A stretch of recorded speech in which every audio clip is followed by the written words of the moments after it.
કદી પણ ન જોયો હોય એ પ્રકારની આ વરસાદની હેલી નહીં પરંતુ વરસાદનું તોફાન ત્રાટક્યું છે.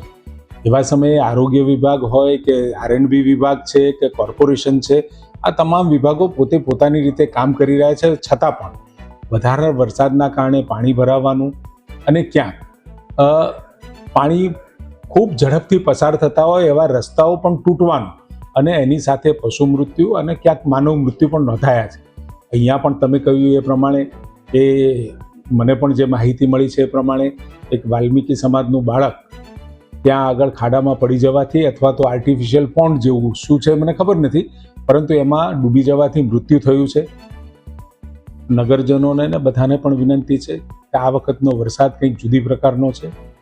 તમામ લોકો ખૂબ સાવચેતીપૂર્વક અને જ્યારે વરસાદ હોય ત્યારે સરકાર તો ચોક્કસ એક્શનમાં છે જ, પરંતુ આપ સૌ પણ આ બાબતે કાળજી વિશેષ લો એવી મારી વિનંતી. અમારી તમામ માહિતીથી અપડેટ રહેવા માટે જોડાયેલા રહો S9 ન્યૂઝ સાથે.